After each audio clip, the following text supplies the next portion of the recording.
कक्षा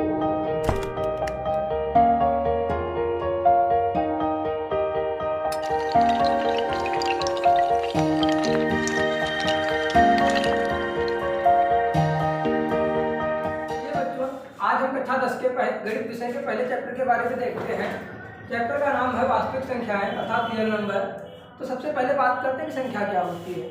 तो सबसे पहले जो आदिमानव रहा होगा उसने वस्तुओं को गिनने के लिए कोई एक पद्धति प्रणाली बनाई या जो भी किया तो उनको हमने संख्या बोल दिया कि वे गणितीय प्रतीक जिनका उपयोग संख्याओं को गिनने, मापने अथवा नामकरण के लिए किया जाता संख्या कहलाते हैं। मतलब हमने कुछ प्रतीक बनाए और हमने कह दिया कि संख्या 1 है और ये 2 है और ये 3 है। इस तरीके से हमने प्रतीक बना दिए और उनका उपयोग हम गिनने में, काउंटिंग करने में करने लगे। अब संख्या के प्रकार क्या हैं? तो संख्याएं कुछ निम्न प्रकार से होती हैं। तो सबसे पहले प्राकृतिक संख्याएं, तो वे संख्याएं जिनका उपयोग हम गणना में करते हैं। तो वे संख्याएं जिनका उपयोग गणना में किया जाता है, किसी चीज को गिनना हो गणना में किया जाता है, जिनका उपयोग वस्तुओं को गिनने में किया जाता है। सीधे लिखिए, वस्तुओं को गिनने में किया जाता है। जैसे गिनने में किया जाता है, जैसे 1 2 3 4 5। तो वे संख्याएं क्या हैं? ये 1 से शुरू होती हैं और अनंत तक चली जाती है। वो संख्याएं हमारी क्या होती हैं? प्राकृतिक संख्याएं कहलाती हैं। क्या कहलाती हैं? प्राकृतिक संख्याएं। उसके बाद में बात आ जाती है कि पूर्ण संख्याएं कौन होती हैं।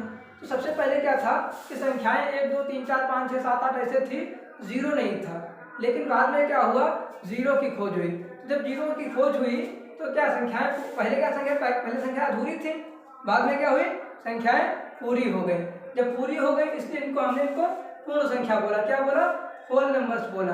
तो अगर हम प्राकृतिक संख्याओं में जीरो को भी शामिल कर लें, क्या जीरो को भी शामिल कर लिया जाए तो 1 2 3 4 और कहां तक? अनंत तक। जीरो से लेकर अनंत तक की सभी संख्याएं हमारी क्या होती हैं? ये हमारी पूर्ण संख्याएं कहलाती हैं। उसके बाद में बात आती है पूर्णांक। पूर्णांक का मतलब जो पूरी संख्या हो। ठीक है, क्या पूर्णांक मतलब पूरी संख्या, तो मतलब भिन्न ना हो। तो सभी चाहे माइनस के हों और चाहे प्लस के हों क्या होते हैं? पूर्णांक होते हैं। जो पूर्ण संख्याएं हैं और माइनस की भी अगर ले ली जाए पूर्ण संख्याएं, जैसे प्लस ये क्या है? 0 1 2 3 4 5 6 7 8 ऐसे हैं। ऐसे अगर माइनस की भी -1 -2 -3 -4 ले ले तो क्या वो हमारे पूर्णांक हो जाएंगे। तो पूर्णांक हमारे क्या है? माइनस अनंत से लेकर -3 -2 -1 0 1 2 3 अनंत तक। इस तरीके से क्या है? ये हमारे पूर्णांक है। पूर्णांकों को हमने 2 भागों में विभाजित किया है, धन पूर्णांक और ऋण पूर्णांक, पॉजिटिव इंटीजर्स और नेगेटिव इंटीजर्स। तो जो हमारे प्लस में होते हैं वो क्या होते हैं? हमारे धन पूर्णांक होते हैं। 1 2 3 4 5 जो हमारी प्राकृतिक संख्याएं होती हैं वो हमारे धन पूर्णांक कही जाती हैं। ठीक है, और ऋण पूर्णांक हमारे क्या होंगे? जो माइनस के हैं, जैसे -1 -2 -3, तो -1 -2 -3 और सुमान कहाँ तक? माइनस अनंत। ठीक है, ये हमारे ऋण पूर्णांक हो गए। उसके बाद में जब संख्याओं का क्षेत्र और थोड़ा व्यापक हुआ कर रहे थे कि ऋण पूर्णांक हमारे क्या होते हैं? तो -1 -2 -3 -4 ऐसे माइनस अनंत अगर लिया जाए तो सभी ऋण पूर्णांक हमारे कहलाते हैं।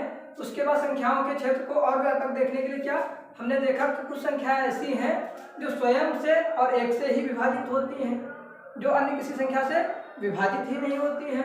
उन संख्याओं को हमने क्या कहा? अभाज्य संख्या अर्थात प्राइम नंबर। तो अभाज्य संख्याएं हमारी कौन सी होती हैं? जो खुद से कटे और या 1 से कटे। तो सबसे पहली अभाज्य संख्या हमारी क्या हो गई? 2 हो गई। एक हमारी अभाज्य संख्या नहीं दी जाती है, तो सबसे पहली अभाज्य संख्या हमारी 2 हो गई, 3, उसके बाद में 5, फिर 7, फिर 11 और ऐसे ही आगे और भी संख्याएं हैं। तो अब एक चीज ध्यान दो, यहाँ पे एक चीज यहाँ पे बहुत बारीक चीज है कि 2 हमारी एक अकेली ऐसी संख्या है जो अभाज्य भी है और सम भी है। अभी हम बात करेंगे सम संख्याएं क्या होती हैं। तो क्या है, दो एक ऐसी संख्या जो अभाज्य भी है और सम है। इसके अतिरिक्त ऐसी कोई अभाज्य संख्या नहीं है जो सम हो। तो कभी कभी एग्जाम में पूछ लिया जाता है कि ऐसी कौन सी संख्या है जो सम अभाज्य संख्या हो। तो दो ही एक ऐसी संख्या जो सम अभाज्य संख्या है। उसके बाद में बात आती है भाज्य संख्याएं। तो भाज्य संख्याएं अर्थात कंपोजिट नंबर, वे संख्याएं जो स्वयं और एक किसी अन्य संख्या से भी विभाजित हो जाए, जैसे 4। तो सबसे छोटी भाज्य संख्या हमारी कौन है, 4। 4 से छोटी कोई भाज्य संख्या नहीं। 4 हमारी क्या होती है, 2 से कट जाती है। 4 से तो कटती ही कटती है, 1 से सभी संख्याएं कट जाती हैं। तो 4, 6, 8, 9 ये सभी संख्याएं क्या हैं, ये सभी संख्याएं भाज्य संख्याएं हैं। उसके बाद में बात आती है सम संख्याएं। तो सम संख्याएं कौन सी होती हैं, वे संख्याएं जो 2 से विभाजित हों, वे संख्याएं जो 2 से विभाज्य हों, 2 से विभाज्य हों। अर्थात कौन सी, 2, 4, 6, 8, 10 और ऐसे ही अन्य आगे संख्याएं। वे संख्याएं जो 2 से विभाज्य हो जाए, वे संख्याएं हमारी क्या कही जाती हैं, सम संख्याएं कहलाती हैं। उसके बाद में विषम संख्याएं। तो विषम संख्याएं वे होती हैं जो 2 से विभाज्य न हो, वे संख्याएं जो 2 से विभाज्य न हो, विभाज्य न हो। अर्थात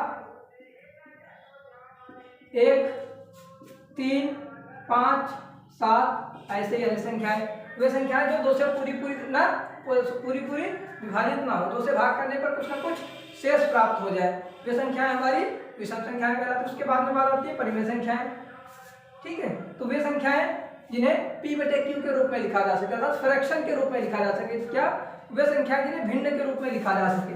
तो वे संख्याएं जिन्हें p/q के रूप में लिखा जा सके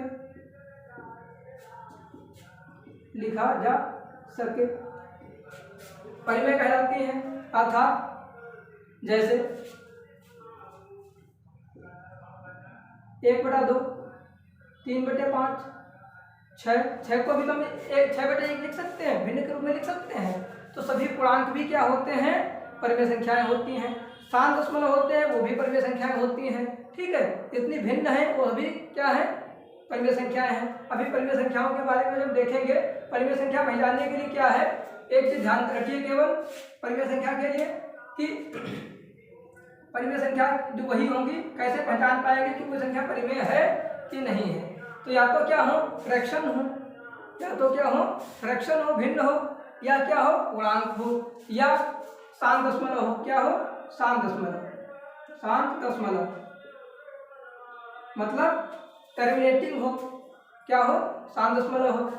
या नंबर 2 आवर्ती।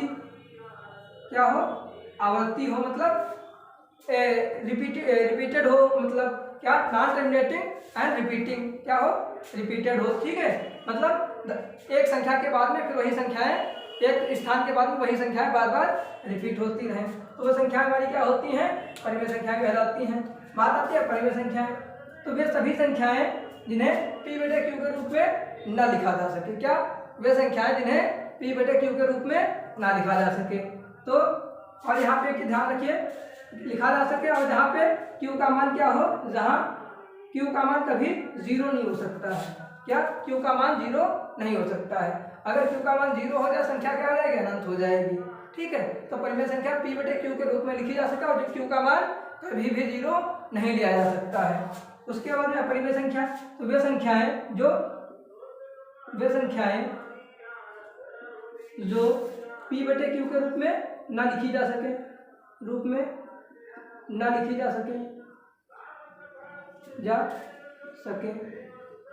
जैसे पाई हो गया, √2 हो गया, √3 हो गया, √5 हो गया। अर्थात वे सभी संख्याएं या अंडर रूट के अंदर की वे सभी संख्याएं जिनका पूरा स्क्वायर रूट या वर्गमूल नहीं निकलता है, या वे संख्याएं जिनको भाग करने पर क्या हो, पूरी विभाजित भी ना हो और रिपीटेड वाला टर्म भी ना बने। जैसे कोई मान लीजिए संख्या हम भाग करते तो 8.5, 6, 7, 9, 3 ऐसे, मतलब 0, 2, 3, 5 मतलब कभी शांत भी ना हो और रिपीटेड भी ना हो, वे संख्याएं हमारी क्या कहलाती हैं, अपरिमेय संख्याएं कहलाती हैं। ठीक है, इसके बाद में बात आती है हमारी, चलिए आगे देखते हैं, ये नंबर देखते हैं क्या होता है कि वास्तविक संख्याएं, बात आती है वास्तविक संख्याएं। तो सबसे पहले देख लेते हैं वास्तविक संख्याएं क्या है। वास्तविक संख्याएं तो क्या है वास्तविक संख्याएं, तो अगर परिमेय और अपरिमेय दोनों को मिला लिया जाए, क्या परिमेय और अपरिमेय दोनों को मिला लिया जाए तो संख्याएं हमारी क्या होती हैं, वास्तविक संख्याएं होती हैं, वास्तविक संख्याएं कहलाती हैं। मतलब वास्तविक संख्याओं में परिमेय और अपरिमेय दोनों होती हैं, अर्थात कि वास्तविक वे सभी संख्याएं हैं जो दुनिया में अस्तित्व में होती है, वास्तव में होती हैं। ठीक है, तो परिमेय संख्याएं और अपरिमेय संख्याओं को अगर आप मिला दिया जाए सभी को, तो एक समुच्चय जो बनेगा हमारा, वो हमारा क्या कहलाएगा, वो हमारा वास्तविक संख्याओं का कहलाएगा। ठीक है, तो यहाँ पे हम परिमेय और अपरिमेय सभी अर्थात वास्तविक संख्याओं का अध्ययन करेंगे। इसके बाद में बात आती है, एक हमारा टॉपिक है यूक्लिड विभाजन प्रमेयिका। क्या आती है, यूक्लिड विभाजन प्रमेयिका। तो सबसे पहले बात करते हैं प्रमेयिका क्या होती है। तो कोई समस्या को सॉल्व करने के कुछ क्या स्टेप्स होते हैं जो कि पूर्व निर्धारित होते हैं, तो उन स्टेप्स को ही हम एक प्रमेयिका कहते हैं। हर समस्या के लिए कोई ना कोई एक स्टेप होगा सॉल्व करने का, उसको हम क्या कहेंगे, प्रमेयिका कहेंगे।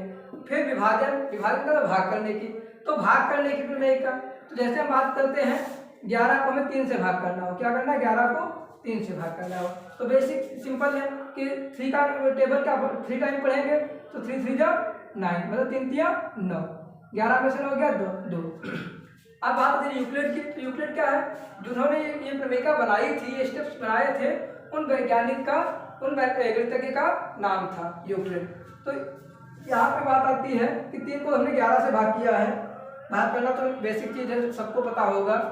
तो इनको हम नाम दे देते हैं, क्या नाम देते हैं, तो ये हमारा क्या है, ये हमारा भाजक है, क्या है, भाजक है, अर्थात डिवाइडर है, भाग करता है जो। ठीक है, ये हमारा क्या है, ये हमारा भाज्य है, क्या है, भाज्य है। ठीक, या डिविडेंड होता है, ये हमारा भागफल होता है, इसको इंग्लिश में क्या कहते हैं, क्वोशिएंट कहते हैं। और ये हमारा रिमाइंडर अर्थात शेषफल है, क्या है, शेषफल है।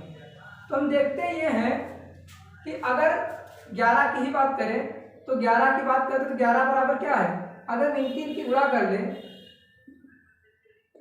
क्या इनकी गुणा करें और इसको इसमें जोड़ दें, तो क्या आता है, 3 3 9 और 2 11, अर्थात भाज्य जो होता है, भाज्य बराबर देखा जाए तो भाजक और भागफल का गुणनफल और प्लस शेषफल।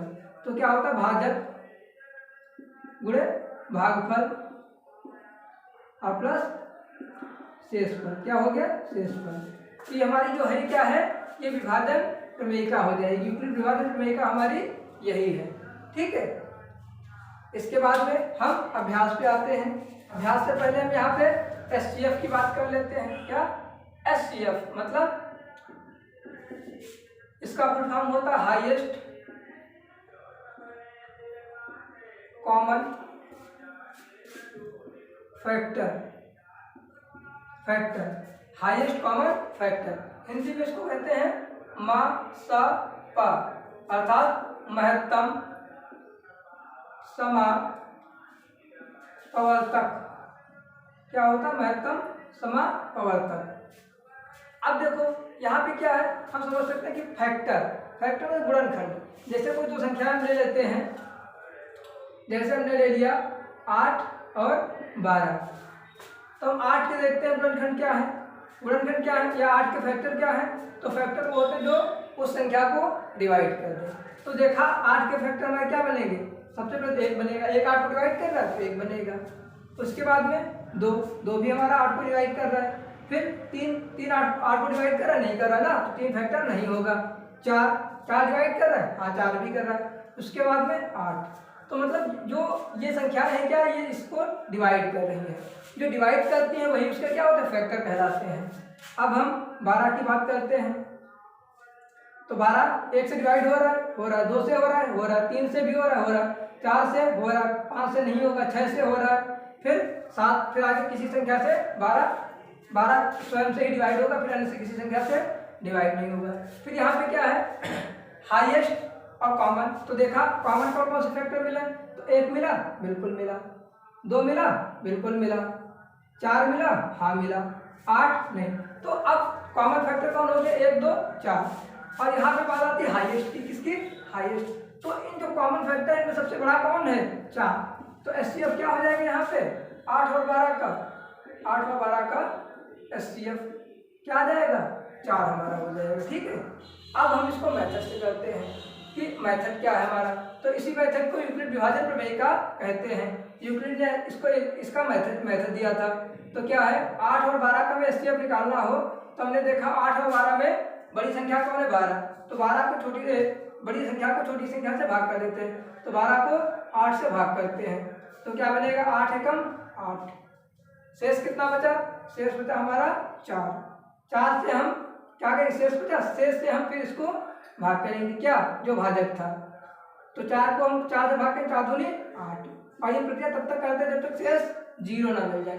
जिस कंडीशन में शेष 0 होता है उस समय क्या, जो भाजक होता है वही हमारा क्या कहा जाता है, एचसीएफ कहा जाता है। तो क्या है, एचसीएफ हमारा 4 हो गया। तो ये मासापा की यूक्लिड विभाजन प्रमेयिका का मेथड है। ठीक है, चलिए तो पहला सवाल है, पहले अभ्यास का पहला सवाल है हमारा कि 135 और 225 का एचसीएफ निकालना। क्या है, 135 और 225 का एचसीएफ निकालना है। तो सिंपल है, क्या है, दोनों में से देखो छोटी संख्या कौन है, ये, बड़ी का नहीं है। तो बड़ी संख्या को छोटी संख्या से भाग कर देंगे। तो भाग करेंगे तो एक बार जाएगा, 135 में ज़्यादा हो जाएगा, 270 ज़्यादा हो जाएगा, 135 से कम 135, 0 बचेगा, 9 बचेगा, 90 बचा हमारा।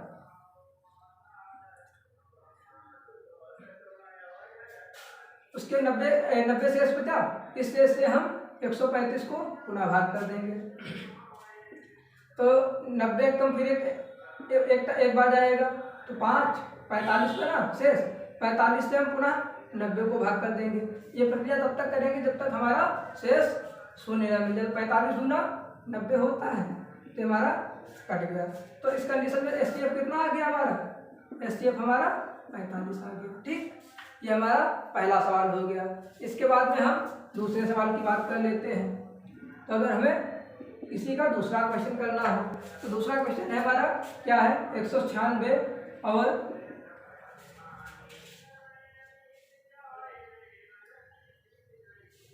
38,220, 38,220 इनका एचसीएफ कैसे निकालेंगे। तो क्या करेंगे, छोटी वाली संख्या से बड़ी वाली को हम भाग करेंगे। तो क्या है, एक कम लगाएंगे, दूना ज़्यादा हो जाएगा। तो 6 कम 6 या 196 ही रहेगा, 196 कम, तो 12 में से 6 गए 6, यहाँ पे 7 7 में जाएगा, 2.5 17 में से 9 गया 8, यहाँ पे 2 में से गया 186। अब देखो यहाँ पे 186 शेष नहीं है, अभी क्या संख्याएं 2 0 शेष बची हुई है हमारी। तो पहले हम क्या भाग करेंगे, पूरा भाग करेंगे, जैसे भाग करते हैं तो 2 को उतारेंगे। अब हम 1862, तो हम क्या लगाएंगे, देखो 9 लगा दो, तो 9 छाक 54 हासिल आया 5, 9 81, 5 86, बचा कितना 8, 9 एकम 9 8 17। तो हमारा 12 में से 4 गया 8, 5 बचा है, 5 में 6 जाएगा, 2.5 15 में 6 गया 9, और कुछ नहीं बचा इधर हमारा, 0 उतारो। फिर क्या लगाएंगे हम, पंचे लगा दो, 6 पंचे 30, 9 बचे 45 और 3 48, बचा 4, 5 एकम 5 4 9। अब देखो यहाँ पे क्या पूरा विभाजित हो जा रहा है, कुछ शेष बच ही नहीं रहा है, जो कि हम आगे काम करें। जब पूरा विभाजित हो जाए, जो भाजक होता है वही हमारा क्या होता है, एचसीएफ होता है। तो एचसीएफ हमारा कितना हो जाएगा, 196 हो जाएगा। और ये हमारा सवाल हो गया। ऐसे इसका थर्ड पार्ट जो है आप लोग घर से करेंगे। इसके बाद हम आगे देखते हैं कि दर्शाइए कि कोई भी धनात्मक विषम पूर्णांक 6q + 1 या 6q + 3 या 6q + 5 के रूप का होता है। तो देखते हैं, इनका कहना है कि कोई धनात्मक विषम पूर्णांक है वो या तो 6q + 1 के रूप का हो, या 6q + 3 के रूप का हो, और या 6q + 5 के रूप का हो। तो कोई विषम पूर्णांक की बात कर रहे हैं। तो यहाँ पे जो है एक सावधानी बरतते हैं कि जिस रूप में हमको सिद्ध करना है उसी रूप में हम मान लेते हैं। तो हम क्या देखें, 6q + 1, 6q + 3, 6q + 8, तो 6q क्या है, सब में कॉमन आ रहा है। तो हम ऐसी संख्या लेंगे जिसमें 6 बने हमारा। तो मान लेते हैं हमारा कोई धनात्मक विषम, सम विषम की बात नहीं करेंगे तो निकालेंगे। माना कोई धनात्मक पूर्णांक हम मान लेते हैं, क्या है, p बराबर जो रूप है उसी रूप में मानेंगे हम। तो मान लेते हैं 6m + n, या 6q + r भी मान सकते हैं, कोई दिक्कत नहीं है। 6q + r मान लिया हमने, जहाँ पे क्या r क्या है, 0, 1, 2, 3, 4 और इस तरीके से 16। तो अब हम यहाँ पे r की वैल्यू पुट करेंगे, तो r बराबर 0 रखने पर तो p बराबर क्या बनेगा, 6q + 0। तो p बराबर क्या बनेगा, 6q। तो ये संख्या देखो 2 से विभाजित हो रही कि नहीं हो रही, बिल्कुल हो रही। 2 से भाग करेंगे तो 2 3 6 वहाँ 3q बनेगा। तो ये संख्या क्या है, यह संख्या क्या है, यह संख्या सम है। क्या है, सम है। उसके बाद में r बराबर 1 रखने पर तो इसमें रखिए, तो p बराबर कितना बनेगा, 6q + 1। इसमें हमारा 2 कॉमन मिल रहा है, नहीं कॉमन मिल रहा है, तो हम 2 से भाग नहीं कर पाएंगे। अर्थात वही संख्या 2 से भाग होती है जिनमें 2 कॉमन मिल जाएगी। तो ये संख्या कैसी है, क्या संख्या सम नहीं है, यह संख्या विषम है, यह संख्या विषम संख्या है। उसके बाद में r बराबर 2 रखने पर तो p बराबर क्या बनेगा, 6q + 2। इसमें देखो 2 कॉमन मिल जाएगा, तो बिल्कुल मिल जाएगा 2 कॉमन। तो 3q + 1, जब 2 कॉमन मिल गया तो इसका मतलब क्या, 2 से भाग करेंगे तो 2 कट जाएगा, 2 से विभाजित हो जाएगी। ये संख्या क्या है, यह संख्या सम नहीं विषम है, संख्या विषम है। क्या है, विषम है। इसके बाद में r बराबर 2 चेक कर लेते हैं, 3 कर लेते हैं, 3 रखने पर तो p बराबर क्या बनेगा, 6q + 3। इसमें 2 कॉमन मिलेगा, बिल्कुल नहीं मिलेगा, ठीक है। तो जब 2 कॉमन नहीं मिलेगा तो संख्या हमारी क्या 2 से विभाज्य नहीं होगी। या हम चलिए यही देखिए आप लोग, या हम ऐसे देखते हैं कि दो जो विषम संख्या होती है, विषम रूप हमारा जो होता है वो हमारा क्या होता है, 2m + 1 के रूप का होता है। क्या होता है, 2m + 1 के रूप में अगर संख्या बनती है तो हमारी विषम संख्या कही जाती है। तो अगर हम इसको इस रूप में बनाएं तो 6q + 2 + 1 कर सकते हैं। तो इसमें हमें क्या मिल जाएगा, 2 कॉमन मिल जाएगा, तो क्या बनेगा, 3q + 1 और +1। तो ये हमारा अगर इसकी जगह पे m लिख ले हम तो 2m + 1 के रूप का बन गया। तो जो संख्या में 2m + 1 के रूप की बनती है वो हमारी विषम होती है। तो ये क्या विषम है, यह क्या है, एक विषम संख्या है। क्या है, विषम संख्या है। सॉरी, यहाँ पे विषम नहीं, ये एक सम संख्या है। क्या है, ये एक सम संख्या है, ठीक है, सम है। इसके बाद में r बराबर 4 रखते हैं तो p बराबर क्या बनेगा, 6q + 4। ये हमारा विषम का रूप ये होता है 2m + 1, और सम का जो रूप होता है हमारा क्या होता है, वो 2m के रूप की होती है। तो इसमें देखो कौन सा रूप बना पाएंगे, तो p बराबर क्या बनेगा, 2 कॉमन मिल जाएगा, तो 3q + 2। अगर इसको m लिख लें तो p बराबर क्या बनेगा, 2m, और यहाँ पे लिखो जहाँ m बराबर है क्या, 3q + 1। यहाँ m बराबर क्या है, 3q + 2। तो ये संख्या क्या इस रूप में बनी है, तो ये रूप कौन है, सम संख्या है। अतः यह सम संख्या है। क्या है, सम संख्या है, ठीक है।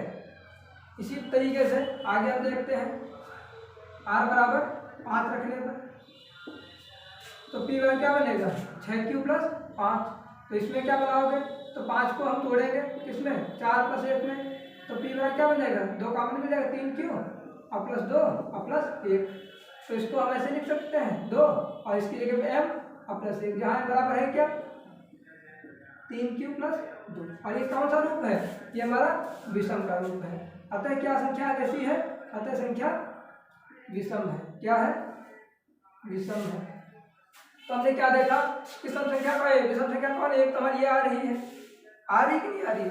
उसके बाद में एक हमारी ये संख्या विषम आ रही है, और उसके बाद में हमारी एक ये संख्या विषम आ रही है, अर्थात 6 क्यूब + 1, 6 क्यूब + 3, 6 क्यूब + 5, आगे 6 क्यूब + 7, 6 क्यूब + 9, इस टाइप की संख्याएं होंगी हमारी क्या होंगी, विषम संख्याएं होंगी। तो क्या लिखेंगे, अतः कोई धन विषम पूर्णांक 6 क्यूब + 1, 6 क्यूब + 3 तथा 6 क्यूब + 5 के रूप का होता है, के रूप का होता है। आगे क्या है, अगर हम 6 क्यूब + 7 बना भी लेते हैं, मान लिया 6 क्यूब + 7 बना भी लेते हैं, तो क्या 6 क्यूब + 7, तो फिर हमारा वही 6 इसमें कन्वर्ट कर दो, हमारा क्या बनेगा 6 क्यूब